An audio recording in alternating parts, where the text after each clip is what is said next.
혹시 이런 적 있나요? 거울 앞에서 옷을 고르며 이거 입으면 사람들이 뭐라고 생각할까? 고민하거나 하고 싶은 말을 꺼내지 못하고 머뭇거린 적. SNS에 사진을 올리려다 좋아요가 적으면 어쩌지? 라는 두려움에 삭제해버린 적. 우리는 매일 남들의 시선에 갇혀 살아갑니다. 우리의 선택, 말, 심지어 꿈까지 누군가의 판단에 따라 조정되죠. 하지만 만약 이 모든 걸 내려놓을 수 있다면, 남들의 시선을 완전히 무시하고 오직 나만의 길을 걸을 수 있다면? 프리드리히 니체, 역사상 가장 대담한 철학자 중 한 명은 이렇게 말했어요. 진정한 힘은 무리의 승인을 구하는 데 있지 않고 나만의 가치를 창조하는 데 있다. 그런데 왜 우리는 남들의 시선을 신경 쓰는 걸 멈추기 힘들까요? 그리고 어떻게 하면 니체가 말한 자유를 손에 쥘 수 있을까요? 오늘 우리는 니체의 강렬한 진실을 통해 당신의 내면에 잠든 힘을 깨우고 사회가 왜 당신을 작게 만들려는지 파헤쳐 볼게요. 끝까지 함께 해주세요. 이 영상이 당신의 삶을 바꿀지도 몰라요. 질문 하나 던져볼게요. 최근에 누군가의 판단이 두려워서 하고 싶은 걸 포기한 적 있나요? 회의에서 아이디어를 꺼내지 않았거나 SNS에 진짜 생각을 올리지 않았거나 꿈꾸던 목표를 현실적이지 않다는 말에 접은 적 있죠? 이건 당신만의 문제가 아니에요. 우리 모두가 겪는 일이에요. 심리학자들은 이 현상을 스포트라이트 효과라고 불러요. 우리는 우리의 행동, 실수, 심지어 외모가 다른 사람들에게 훨씬 더 주목받는다고 과대평가하죠. 2000년 코넬 대학교 연구에 따르면 사람들은 자신의 작은 실수가 다른 사람들에게 엄청나게 눈에 띈다고 믿지만 실제로는 거의 신경 쓰지 않아요. 그런데도 우리는 이 보이지 않는 시선에 계속 휘둘립니다. 왜일까? 그 답은 우리의 뇌에 있어요. 인류는 수십만 년 동안 부족 사회에서 살아왔어요. 그때는 튀는 행동 예를 들어 리더의 말에 반대하거나 집단의 규범을 어기는 것이 추방으로 이어졌고 추방은 곧 죽음이었죠. 우리의 뇌는 여전히 그 본능을 가지고 있어요. 신경과학 연구에 따르면 사회적 거부나 판단을 받을 때 뇌의 아미그달라 공포와 위협을 감지하는 부위가 활성화돼요. 마치 사자 앞에 서 있는 것처럼요. 2018년 UCL 연구는 사회적 거부가 신체적 고통과 같은 뇌 영역을 자극한다고 밝혔죠. 이 본능 때문에 우리는 무의식적으로 남들의 승인을 갈망해요. 현대 사회는 이 본능을 더 증폭시켰어요. 소셜미디어를 생각해보세요. 인스타그램, 유튜브, 틱톡에서 우리는 매일 완벽한 삶의 단편을 봅니다.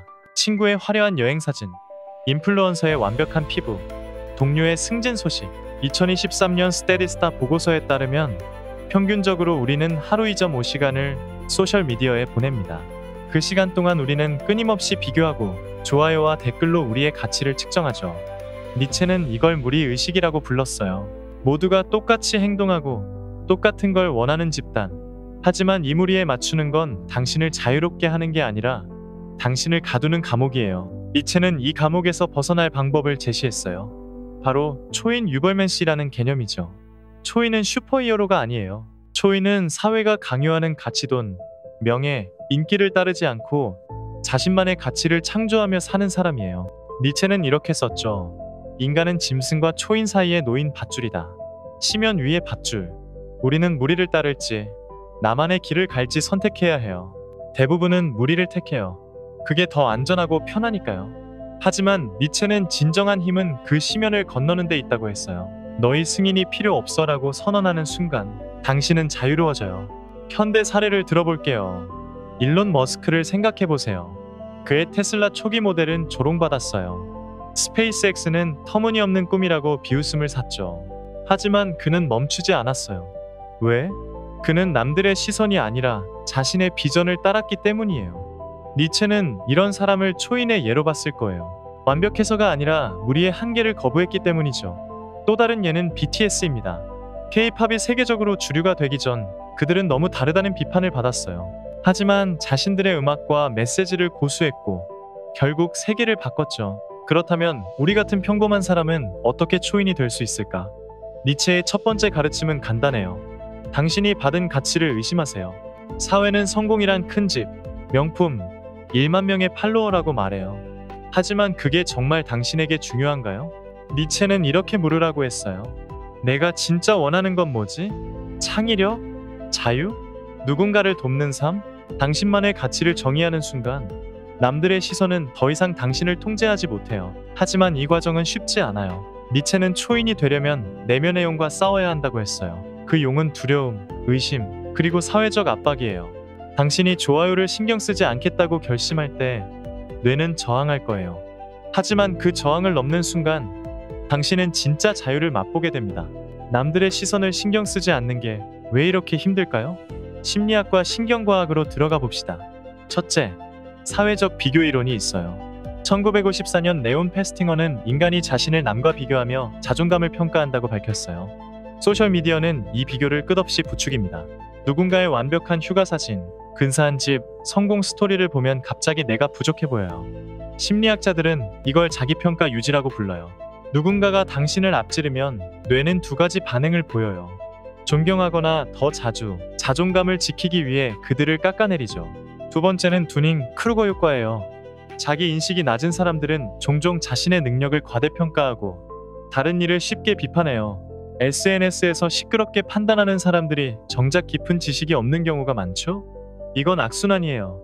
당신은 그들의 비판을 피하려고 진짜 생각을 숨기고 그들은 더 대담하게 판단해요. 니체는 이걸 무리가 개인을 억압하는 방식이라고 봤어요.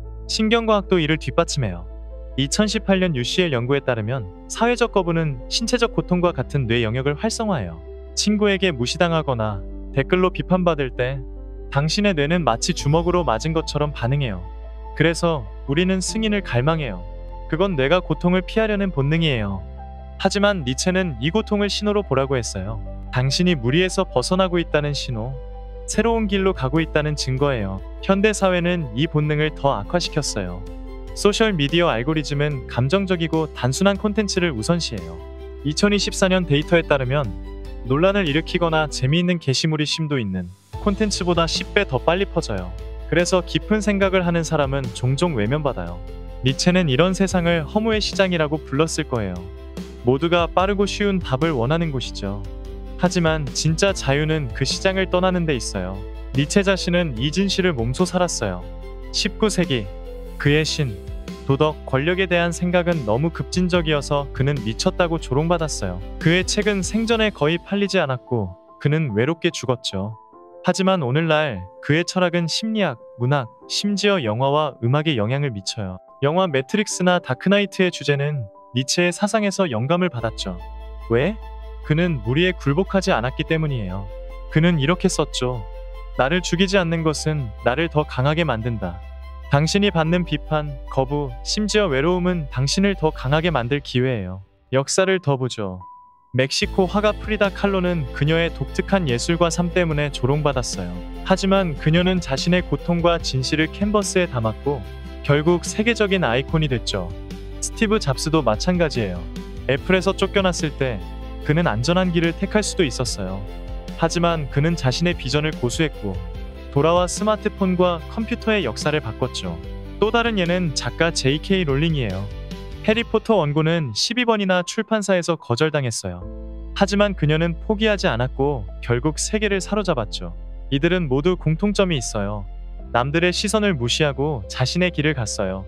니체는 이들을 시면을 건넌 자들이라고 불렀을 거예요. 그들은 거부를 연료로 삼아 초인이 됐어요. 당신도 그럴 수 있어요. 남들의 판단은 당신을 가두는 벽이 아니라 뛰어넘을 기회예요. 그럼 어떻게 니체의 가르침을 우리 삶에 적용할 수 있을까? 여기 5가지 실용적인 방법을 알려드릴게요. 당신의 가치를 정의하세요. 오늘 10분을 내서 노트에 적어보세요. 당신에게 정말 중요한 건 뭔가요? 돈, 명예, 인기가 아니라 당신이 원하는 거예요. 창의력? 가족과의 시간? 세상의 변화를 만드는 것? 이걸 명확히 알면 남들의 시선은 그저 배경소음이 됩니다. 거부를 성장의 기회로 바꾸세요. 누가 당신을 비판하거나 무시할 때 화내지 마세요. 대신 이렇게 물어보세요. 이건 나에게 뭘 가르쳐주나? 니체는 고통이 힘으로 가는 길이라고 믿었어요. 비판을 당신을 가두는 사슬이 아니라 더 나은 나로 가는 계단으로 보세요. 작은 행동부터 시작하세요. 큰 변화는 무서워요. 그러니 작은 것부터 해보세요. 예를 들어 SNS에 당신의 진짜 생각을 담은 게시물을 올려보세요. 좋아요, 숫자는 신경 쓰지 말고요. 또는 회의에서 한번 용기를 내서 의견을 말해보세요. 니체는 작은 결단이 큰 자유로 이어진다고 했어요. 당신의 동료를 찾으세요. 모두가 당신을 이해할 필요는 없어요. 단 몇 명만 있으면 충분해요. 깊은 대화를 즐기는 사람들을 찾아보세요. 책, 유튜브 채널, 철학 포럼, 오프라인 모임 어디든 좋아요. 니체는 이렇게 말했죠. 개인은 항상 무리에 휩싸이지 않으려 싸워야 한다. 당신의 동맹을 찾아요. 소셜미디어와 거리두기. 2022년 펜실베이니아 대학교 연구에 따르면 소셜미디어 사용을 하루 30분으로 줄이면 불안이 줄고 자존감이 높아져요. 일주일만 시도해보세요. 그 시간에 책을 읽거나 산책하거나 당신의 열정을 불태우는 일을 해보세요. 현대적 팁 하나 더, 당신의 왜를 찾아보세요. 니체는 삶의 목적이 힘을 준다고 했어요. 당신이 아침에 일어나는 이유는 뭔가요? 그걸 알면 남들의 시선은 점점 작아져요. 니체의 대담한 진실은 이겁니다. 남들의 시선을 신경 쓰는 걸 멈추는 순간 당신은 진짜 힘을 되찾아요. 당신은 무리를 기쁘게 하려고 여기 있는 게 아니에요.